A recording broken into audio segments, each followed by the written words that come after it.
By 133 BCE, Rome dominated the Mediterranean world. No enemy could match her armies. No rival could challenge her supremacy. But Rome's greatest threat was not outside her borders. It was growing within. Over the next century, the Republic would tear itself apart. Brothers would turn on brothers, generals on their own country, and ambition would destroy a 1,000-year-old constitution. This is the story of how Rome's Republic collapsed and how its empire began.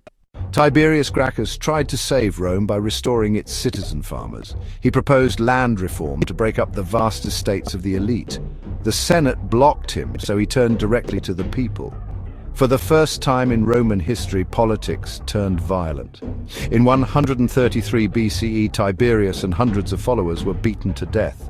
10 years later, his brother Gaius pushed even further. Cheap grain for the poor, land for the dispossessed, and reforms to weaken the Senate. At first he triumphed, but when riots broke out, the Senate responded with martial law. Gaius chose suicide over capture, and thousands of his supporters were executed. Rome had crossed a line. Political rivalry was no longer debate, it was bloodshed. Gaius Marius, a brilliant general, transformed Rome's army into a professional force. Soldiers now looked to their commanders for pay and land, not the Republic. This change shifted loyalty from state to warlord. His rival Sulla marched his legions into Rome itself, an unthinkable act. Civil war followed.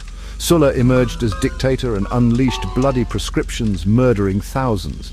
He proved that the Republic could be seized by one man. Even slaves rose up.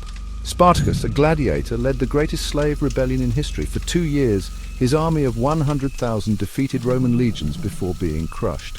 6,000 rebels were crucified as a warning, and from this chaos, a new figure emerged, Pompey the Great. Young, ambitious, and victorious across the Mediterranean, Pompey returned to Rome with wealth, armies, and glory more powerful than the Republic itself. In 60 BCE, 3 men joined forces: Pompey, the great general, Crassus, the richest man in Rome, and Julius Caesar, the rising star of politics. Together, they formed the First Triumvirate, an alliance that bent the Republic to their will. Caesar gained command of Gaul. In less than a decade, he conquered France, crossed into Germany, and even Britain. His victories made him wealthy, famous, and beloved by his soldiers. But when Crassus died in the east, the alliance collapsed. Pompey allied with the Senate. Caesar's power threatened them all. A final clash was inevitable. In 49 BCE, Caesar stood at the Rubicon River, the boundary he was forbidden to cross with his army. To march on Italy meant treason and civil war.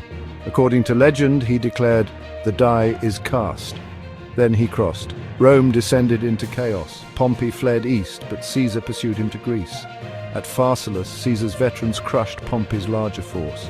Pompey escaped to Egypt, only to be murdered as he landed. Caesar returned to Rome as master of the Republic. He launched sweeping reforms: land for veterans, debt relief, citizenship for provinces, even a new calendar still in use today. But his honors and growing power made many fear he aimed to be king. On March 15, 44 BCE, Caesar entered the Senate. A group of conspirators, senators led by Brutus and Cassius, stabbed him 23 times. According to tradition, Caesar's final words were to Brutus, "You too?" The assassins expected cheers of freedom. Instead, the people rioted. At Caesar's funeral, Mark Antony read his will: money for every Roman citizen, gardens for the people. The crowd erupted in rage, burning the Senate house. The Republic the conspirators hoped to save was gone. And into this chaos stepped Caesar's young heir, Octavian, only 18 years old. He would become Rome's most dangerous man. Octavian joined forces with Mark Antony and Lepidus in the Second Triumvirate. Their rule was even bloodier. Cicero, Rome's greatest orator, was executed, his head and hands nailed in the Forum. The Republic's final war came at Actium in 31 BCE. Octavian's fleet destroyed Antony and Cleopatra. Antony killed himself, Cleopatra followed, and Octavian stood alone. In 27 BCE, he took the title Augustus. The Republic was dead. In its place stood an empire that would last 1,000 years. Rome had fallen into monarchy once more, but this time it would never return.